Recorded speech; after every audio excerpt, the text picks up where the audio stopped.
Attention, vous écoutez un programme audioactif. Oh, touching! Jack Miller nudging him wide as well. Contact! Miller and Mir! Side to side! They bash into each other! The checkered flag is out! It's Zarco versus Martin for second, but the race winner tonight, no questions about it! A stunner from Fabio Quartararo to win, and the battle for second is close, but it goes to Zarco! Bienvenue dans ce nouveau numéro de C'est qui en pôle pour ce numéro 180. Aujourd'hui, on va débriefer des petites catégories et de leur saison 2024. Et pour ce faire, je suis très heureuse de retrouver Pierre et Paul. Comment ça va les garçons ? Bah écoute, ça va super, toujours champion du monde. Et moi en pleine forme, pareil, même si la saison était très longue. Et pour nous aider sur ce gros dossier, un invité que je ne présente plus, qui n'est autre que Kevin de la boîte à clapper. Comment ça va Kevin ? Et bonjour, bonsoir à tous et merci beaucoup de votre invitation, ça va et je suis très content d'être là. Et ben nous aussi on est très contents de te retrouver. On va commencer tout de suite avec un petit point sur la catégorie que personne ne regarde ici à part Pierre qui n'est autre que le Moto-E. Pierre, je te laisse la main. Ouais, rapidement, le Moto-E cette saison, bon, les points forts que je pouvais en retirer, donc c'est forcément le champion et vice-champion du monde, Hector Garzo et Mattia Casaletti, donc ils se sont tirés la bourre jusqu'à la dernière course. Ça c'était vraiment sympa à voir. On a aussi Nicolas Spinelli, un gros début de saison avec Tech 3, où il remporte les trois des premières courses sur les 4 premiers rendez-vous, en sachant qu'en plus il y a eu sa victoire en World SBK en parallèle dans des conditions un peu particulières. Donc après il s'est un peu effondré sur le reste de la saison, mais c'était vraiment les points à suivre. Les mauvaises surprises selon moi, c'était le niveau de Chase Davis qui était complètement à la ramasse. Et la blessure et la méforme de Granado toute cette saison. On rappelle qu'il était vice-champion du monde en 2022, mais clairement depuis ça fait que descendre son niveau. Des petites remarques particulières sur la catégorie que j'aurais à faire, c'est qu'il va falloir un électrochoc pour faire vivre cette catégorie. Je trouve, comme vous, en tout cas pour ceux qui ne suivent pas, qu'il y avait quand même un peu plus de désintérêt, même de ma part, pour la catégorie cette année. La catégorie est très mal diffusée, déjà d'une part, les horaires sont catastrophiques. Et de plus, clairement, ça manque d'enjeux en termes de pilotes. Sur les réseaux sociaux, on les voit jamais, etc. Donc c'est vraiment une catégorie invisibilisée, quoi. Ouais, je suis d'accord avec toi. De toute façon, il y a aussi la théorie que la Moto-E pourrait partir sur le championnat Superbike et plus du tout être corrélée au MotoGP. Donc ça montre un peu l'intérêt qu'ils ont pour la catégorie aussi là-dessus. Paul, est-ce que tu as suivi un petit peu ou pas du tout le Moto-E ? Très peu le Moto-E, j'ai dû voir la première course, je m'attendais un peu mieux de ceux qu'on a l'habitude de voir dans la catégorie, notamment Torres, mais au niveau de Chase Davis un peu décevant. Mais je ne sais plus qui l'a mis, mais je pense que ça vient aussi du fait que malheureusement il n'y a pas de nom très ronflant avec des grosses performances qui donnent envie de regarder la KT. Donc forcément ça fait encore des courses en plus. Là, les week-ends deviennent vraiment rallongés. Ouais, c'est plus possible, le planning est beaucoup trop chargé quand il y a tout ça, plus choisir entre regarder les courses de Moto-E et regarder le Superbike, à un moment donné, tu te poses pas vraiment la question. Kevin, est-ce que tu as un avis sur la catégorie ? Pas vraiment. Moi, ce qui m'impressionne le plus dans cette catégorie, c'est votre acharnement à en parler encore tout le temps. Je vous félicite pour ça d'ailleurs, je trouve ça incroyable. Vous êtes beaucoup plus courageux que moi. Mais c'est important d'en parler, je pense, parce que d'une certaine manière, c'est censé être le futur. Mais comme tu l'as très bien dit, Pierre, c'est très mal desservi par les horaires et les circuits sur lesquels ça roule. Et comme tu l'as dit, Paul, on se fout complètement des pilotes. Enfin, il n'y a aucun pilote qui nous donne envie d'allumer la télé. C'est dommage parce que je pense que ce serait gérable de le faire mieux. Mais aujourd'hui, ils n'en ont pas très envie. Donc, ça reste comme ça, et quoi. Puis l'année prochaine, ils en auront pas plus envie, puisque là, ils viennent d'annoncer qu'on va retrouver Baldassari en Moto-E. T'as un peu l'impression qu'ils prennent des mecs qui ont roulé à droite à gauche en se disant il y a des noms intéressants, les gens vont regarder. Enfin, perso, moi, Baldassari, ça me vend pas du rêve, je sais pas pour vous. Non. Je l'adore, c'est mon pilote préf. Tu dis ça juste parce qu'il a été au GMT et t'es chauvin. Non, pas du tout. On va passer tout de suite au débrief du Moto 3. On va pas s'éterniser sur le Moto I parce qu'il y a quand même plein de choses à dire dans les petites catégories. Donc en Moto 3, champion du monde sans grande surprise, David Alonso, suivi de Olgado, Colin Veger et Ivan Artola et David Munoz pour finir le top 5. Vos impressions sur cette saison Moto 3, Kevin, vu que t'es l'invité, à toi l'honneur. En fait, je crois qu'on a tous plus ou moins dit la même chose en boucle sur cette saison. Il n'y a pas grand-chose d'autre à dire, malheureusement. C'est qu'on a vraisemblablement assisté à l'avènement d'un giga crack. J'avais l'impression qu'on se répétait en boucle toujours sur les mêmes. Il gagne les 7 derniers en plus. Donc sur les 7 derniers débriefs, on faisait que dire qu'il était incroyable. Ouais, je pense qu'on pourra s'en souvenir un moment de celle-ci. Après, la catégorie en elle-même sur la saison, le suspense n'a pas été fou parce qu'il a écrasé tout le monde. Les courses étaient assez intéressantes, mais j'arrive pas à me dire si le niveau était bon, juste il est incroyable, ou si le niveau est assez moyen. On va sans doute vite le savoir l'année prochaine avec l'arrivée des 4 premiers en Moto 2. Mais bon, en tout cas, il a été incroyable. Et en plus, à l'inverse de certains autres qu'on a vu dominer la KT, il n'a pas juste dominé sur la vitesse. C'est vraiment le plus intelligent du groupe, quoi. Enfin, mais il aura fait des trucs incroyables sur les derniers tours à chaque fois. Donc, je pense que pas grand monde pourra dire autre chose d'autre que c'est ça qui ressort de la saison, c'est que David Alonso a été incroyable, quoi. Ouais, je te rejoins sur le sujet. Après, quand tu dis c'était assez évident, le début de saison, on a pu se poser la question quand même sur David Olgado, qui a gagné qui a été deuxième les 2 premières courses et qui a gagné la 2e course, il me semble.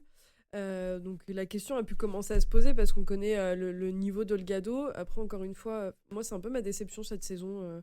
Ce pilote, c'est que face à de la concurrence, en se rendant compte qu'il n'y avait rien à faire, entre guillemets, face à David Alonso, il a lâché la rampe et il n'a pas tenu et il n'est pas allé au duel avec David Alonso. Donc ça, pour moi, c'est vraiment la déception de la saison. Mais sur le début de saison, il y avait quand même ce petit point d'interrogation qu'on pouvait se poser jusqu'à que David Alonso montre ce qu'il a montré dès le Grand Prix de France, hein, puisqu'il en a enchaîné 3 d'affilée. Donc après, les questions se posaient plus. Paul, ton avis sur la saison ? Belle saison, j'ai aimé les courses que j'ai vues. Ce qui m'impressionnait avec Alonso, mais ça rejoint exactement ce que dit Kevin, hein, c'est que c'était pas un pilote qui gagnait tout en étant tout le temps devant. Il avait une gestion de course vraiment intelligente et c'est impressionnant, quoi. Il y a des fois tu le voyais 8 ou 9e, bon bah c'est pas pour lui. Bah, en fait non, il y a un moment il se met en route et puis il est inarrêtable. Donc c'était non, très belle saison. Un peu surpris du résultat des Ajo, alors pas fort, ils sont pas aux fraises, hein. C'est juste que on était habitué à voir cette équipe là devant. Donc c'est juste que là, malgré de bons pilotes, le premier Ajo il est 7e, c'est Rueda. Donc juste ça. Après il y a vraiment les 7 premiers pilotes sont de 7 équipes différentes. Donc mine de rien il y a eu de la bagarre, il y a eu de la concurrence. C'est juste qu'il y en a un qui était vraiment au-dessus des autres. Mais belle saison, hein. De toute façon c'est du Moto 3. C'est toujours très beau. Pierre, t'es d'accord avec ça ? Ouais, je vous rejoins, je vais pas vous paraphraser. Il y a juste le point sur Kevin qui se pose sur la question du niveau réel du championnat. Par rapport au nombre de points, Olgado qui finit donc vice-champion cette année, il aurait fini 3e l'année dernière et Wehrer aurait fini 4e avec ses 242 points derrière David Alonso justement. Donc ça reste un niveau relevé. Et pour moi c'est vraiment Alonso qui a écrasé tout le monde parce qu'on jouait dans la même catégorie. Massia est champion en 2023 avec 274 points. Après voilà, Alonso, je vais pas paraphraser, vous avez tout à fait raison. Il a survolé la saison et c'est pas par sa technicité, sa tactique, c'était vraiment une combinaison parfaite entre lui, son team et sa moto. J'avais noté Olgado également, j'étais content pour Tech 3, pas évident parce qu'en fait depuis qu'il est arrivé en Moto 3 il est souvent passé pas loin de faire quelque chose, que ce soit des victoires ou que ce soit le titre. Du coup il lui manquait pas grand chose, j'ai envie de dire c'était un peu l'éternel second dans ma tête. Et j'ai noté aussi Furosato, j'ai bien aimé voir ce pilote. Je trouve juste qu'il doit être plus constant. Il a fait des beaux résultats, des beaux podiums, et ça faisait plaisir à voir. Après, pour revenir sur Olgado, c'est un pilote qui, encore une fois, quand il se retrouve, parce qu'il a eu le même schéma de saison l'année dernière. Quand il se retrouve face à quelqu'un qui est plus fort que lui, t'as l'impression que mentalement il suit pas, qu'il va lâcher le truc et que c'est la tête qui prend le dessus sur ce qu'il devrait faire et qu'au final il laisse tomber. Et à voir l'année prochaine, parce qu'il va se retrouver dans le même team qu'Alonso, est-ce qu'il va être capable de passer au-dessus de ça et de se dire que potentiellement il est face à un pilote qui est meilleur que lui. Ça va être, pour moi, ça va être le gros point d'interrogation là-dessus. Pour Furusato, Kevin, est-ce que tu es d'accord avec Pierre ? Ouais, moi je suis d'accord avec Pierre. Il a fait 2-3 coups d'éclat et j'ai trouvé ça intéressant.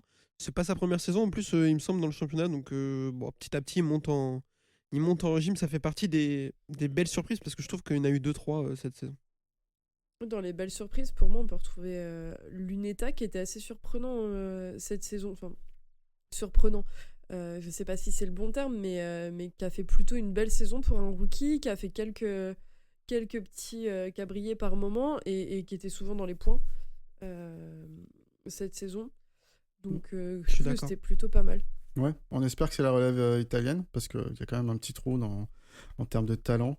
Il n'y a que les Espagnols qui arrivent à en sortir tous les ans. Mais ouais, clairement, bonne saison de rookie pour Luca Luneta, donc, qui n'est pas meilleur rookie parce que c'est Piqueras qui fait une superbe saison, mais des choses très intéressantes sur ce pilote.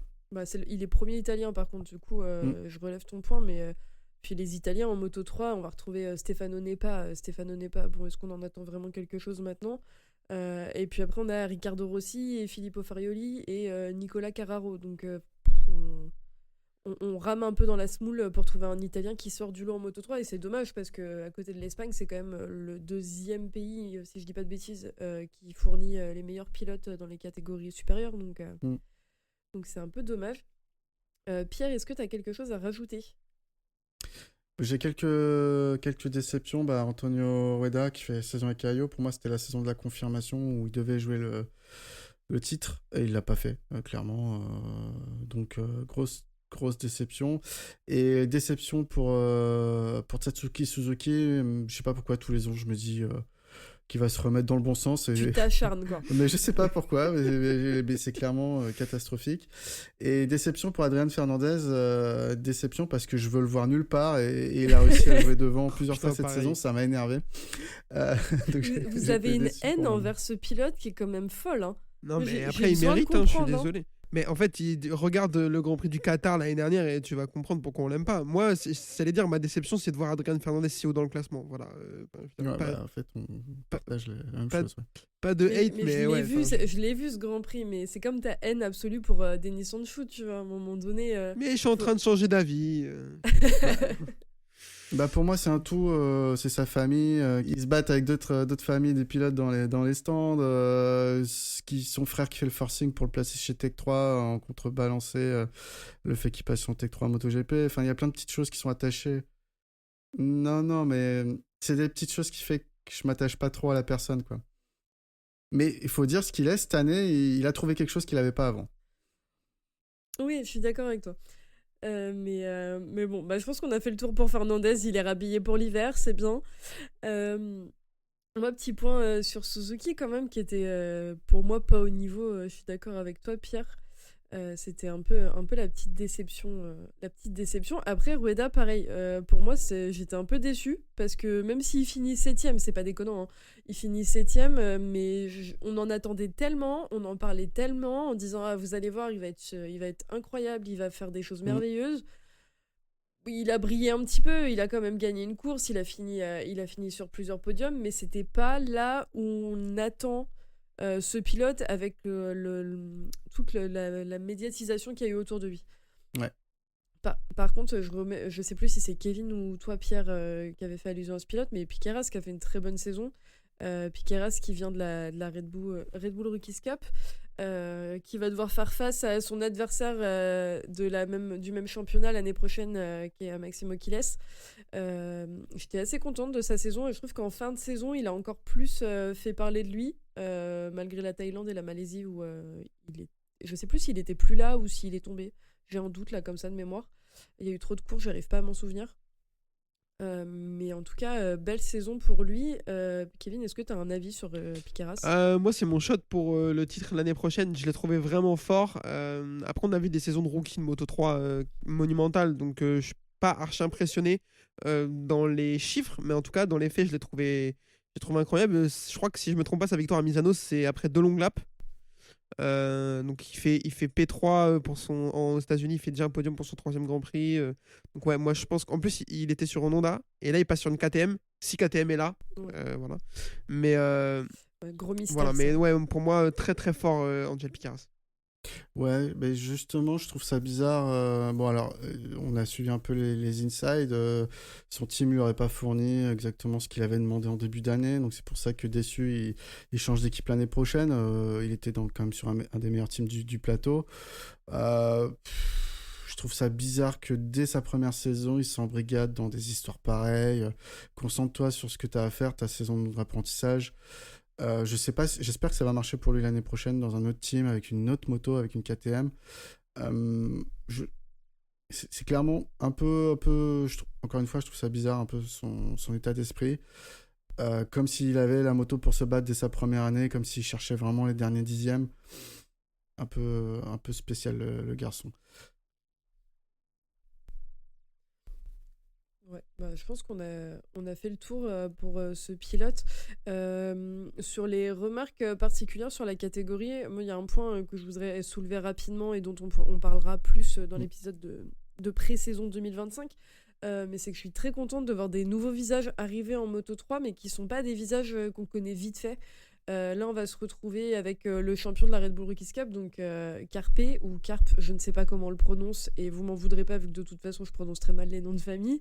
Maximo Quiles aussi, qui a fait beaucoup parler de lui, et d'autres. Il y a Eddie Oshii, qu'on a pu voir pas mal dans la série sur le championnat, encore sur la Red Bull Rookies Cup sur Canal, qui est un pilote qui pour moi mérite, parce qu'il a eu des périodes très très compliquées avec des blessures. Enfin, ça a été vraiment très très compliqué pour ce pilote. J'ai un peu peur pour ce que ça va donner pour lui, vu son niveau. Je suis assez surprise de le voir arriver en Moto 3, j'avoue.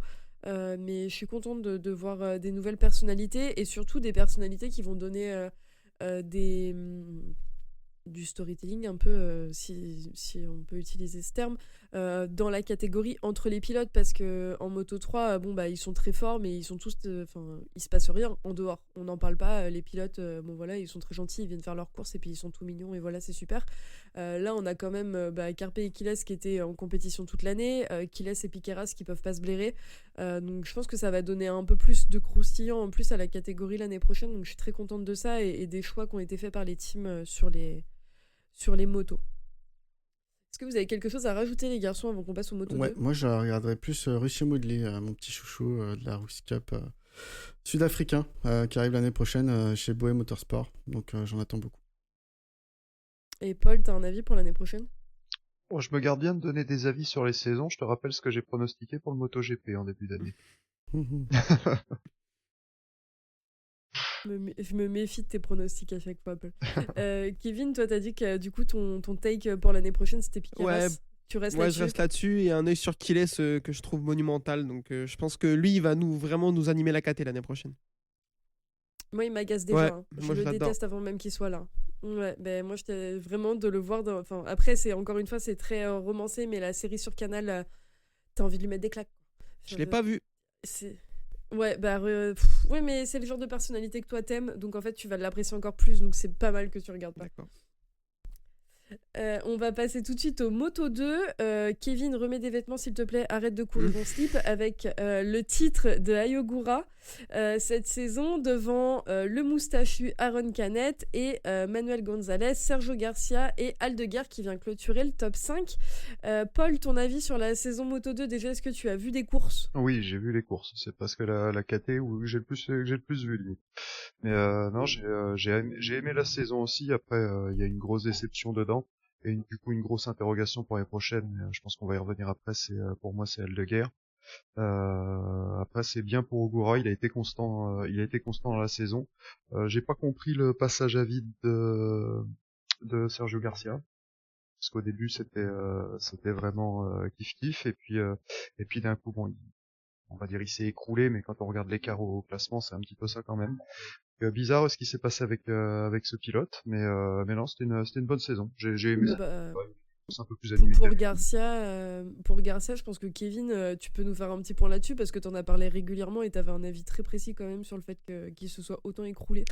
Il me semble. Oui, bah en fait, ce qui s'est apparemment passé, c'est que quand il y a eu pas mal de rumeurs sur lui en MotoGP, quand il était en tête du championnat à mi-parcours, et finalement, ça s'est pas fait parce que lui, dans son cas, le passeport espagnol ne l'aide pas. Malheureusement, des fois, c'est dans l'autre sens que ça fonctionne.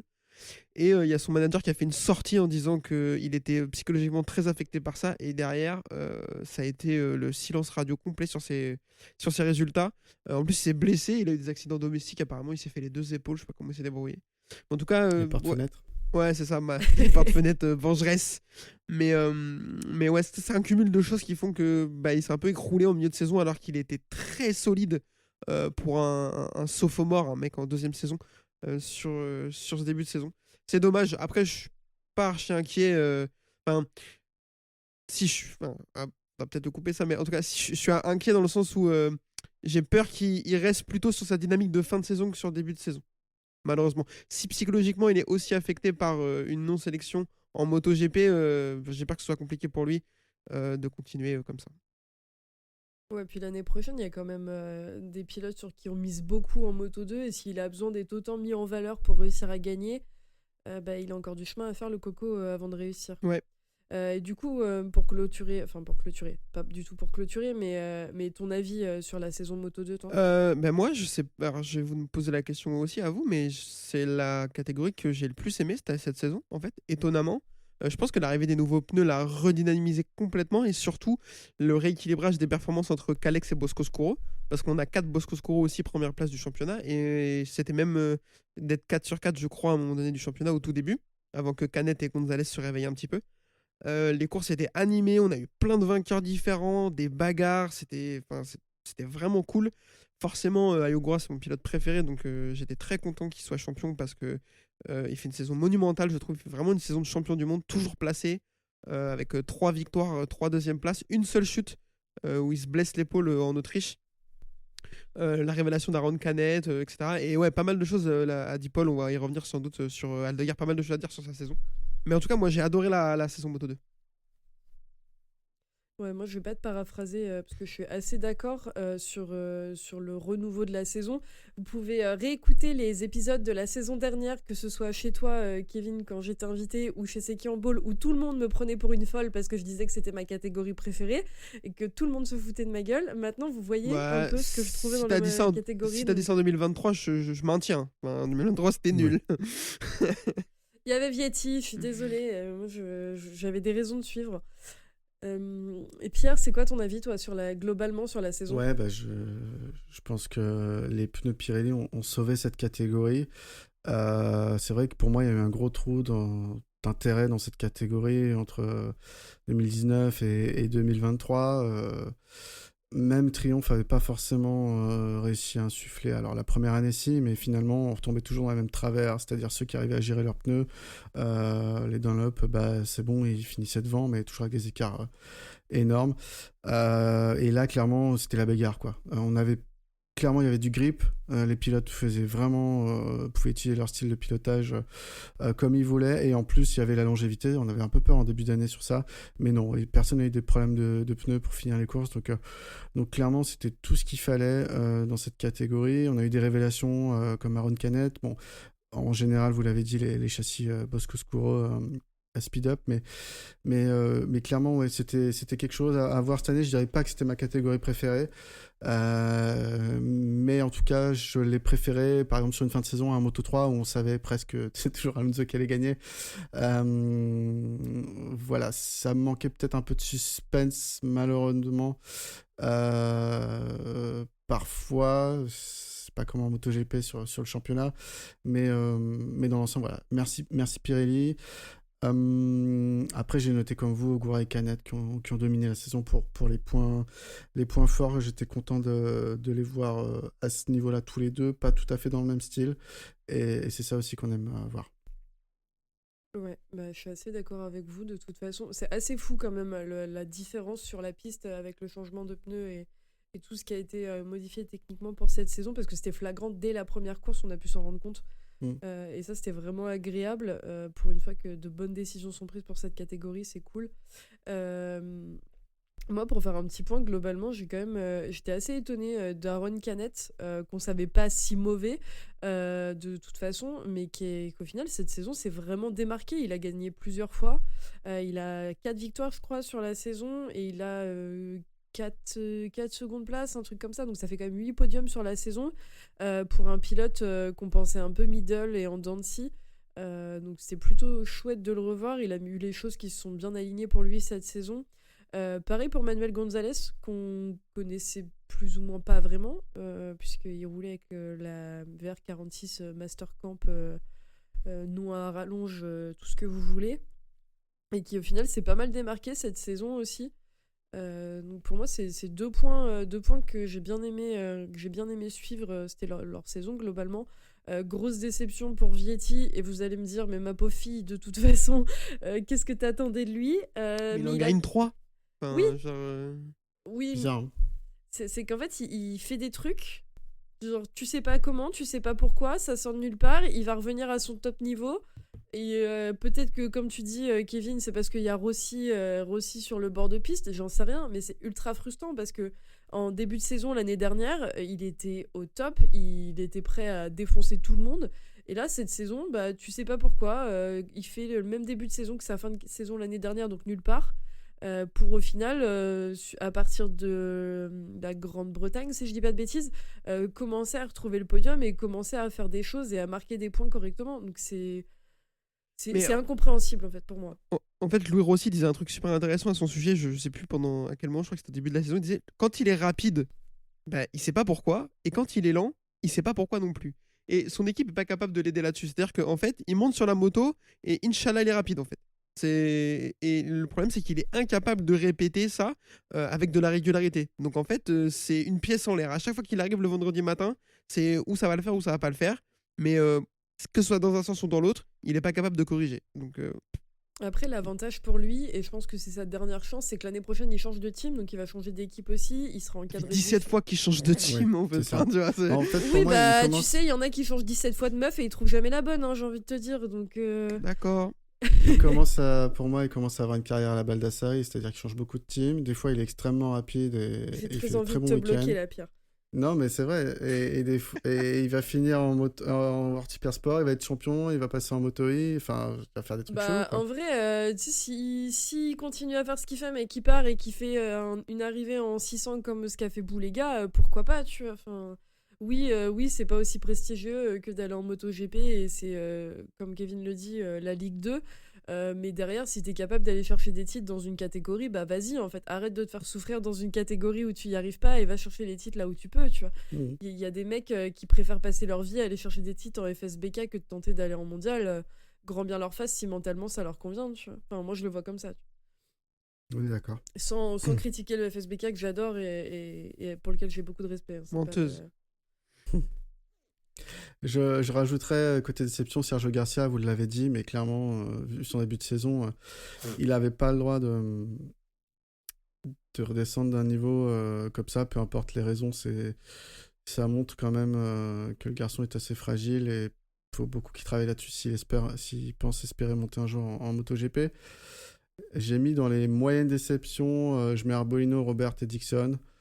Arbolino, j'en attendais plus. Robert et Dixon, ces deux-là, ils ont fait des bons résultats. Alors, Robert, plutôt en début de saison, Dixon plutôt en milieu de saison, mais les deux, trop de résultats blancs ou de chutes ou de mauvaises performances. Et pour des pilotes expérimentés comme eux, c'était quand même très décevant.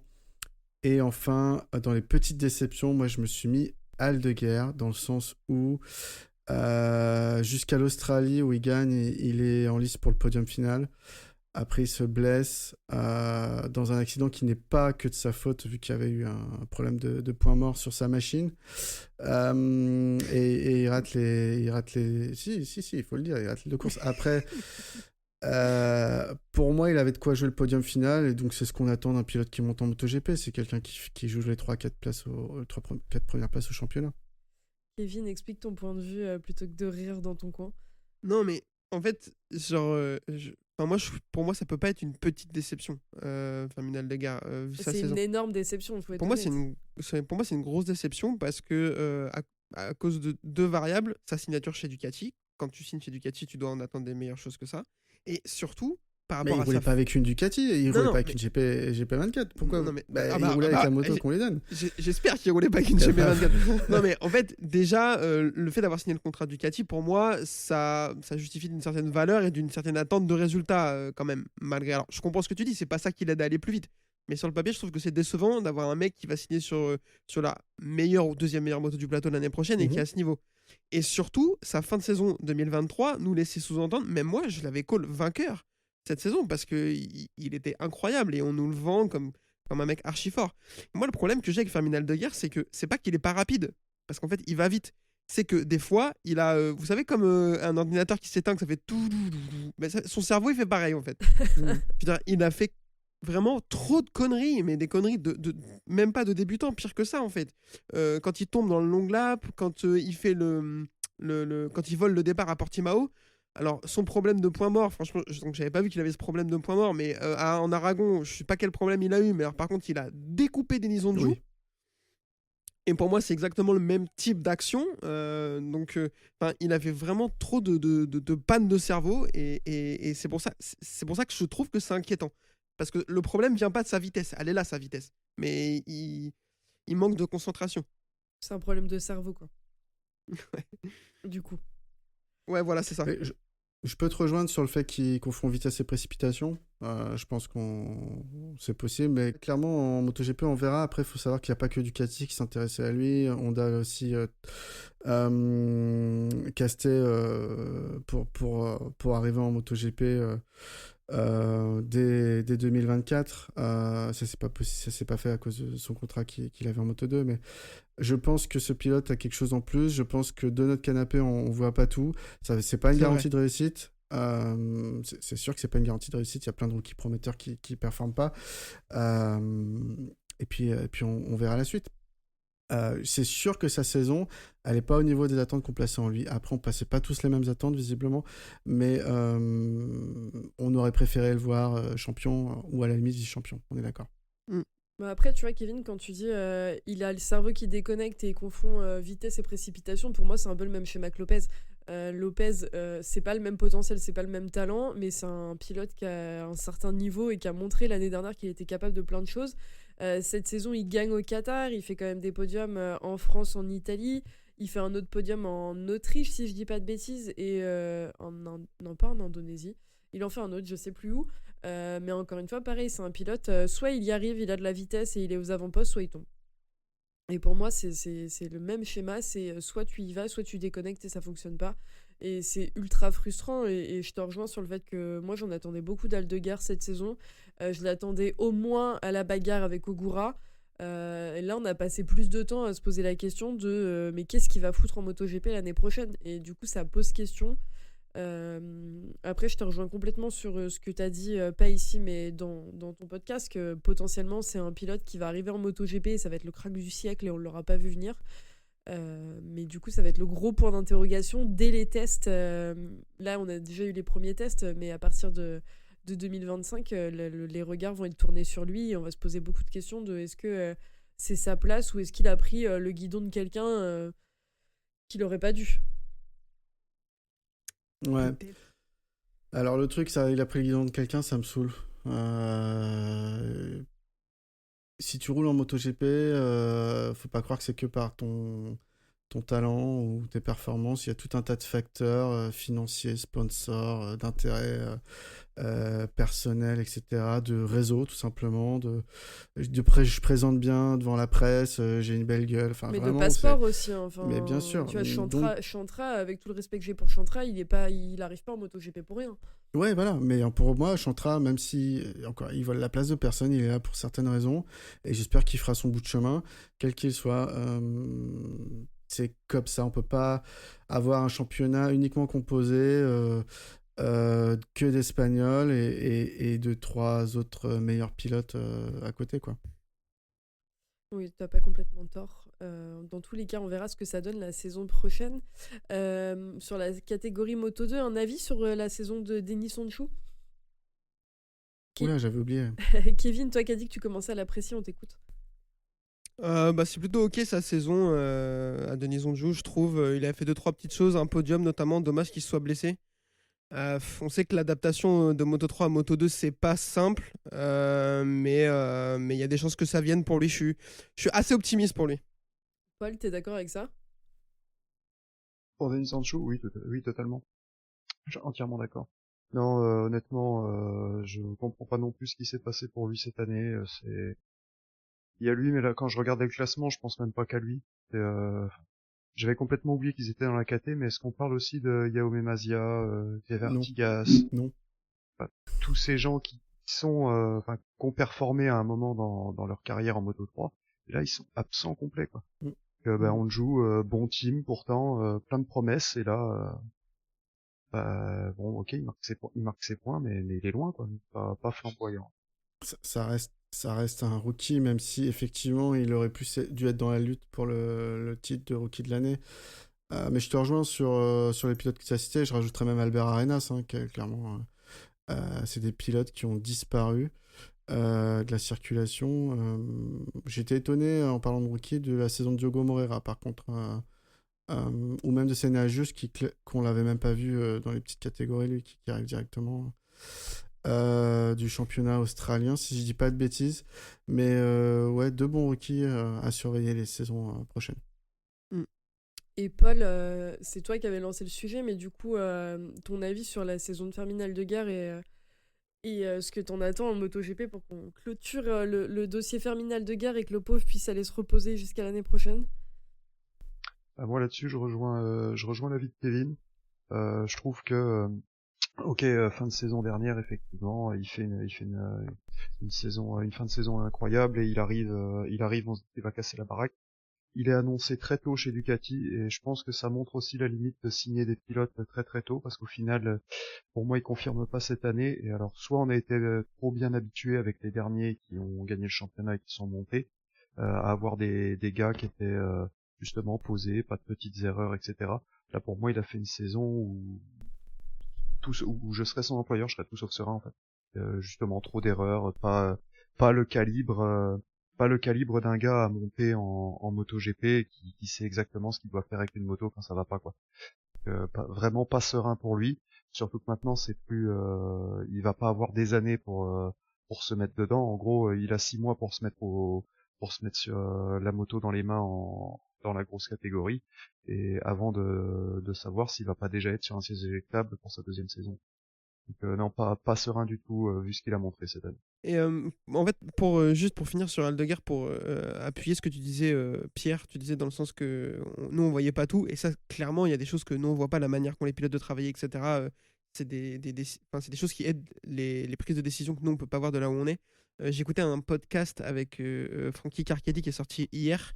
Donc pour les anglophones, je le conseille, il est vraiment super intéressant et il parle de l'arrivée d'Aldeguer à la place de Marquez.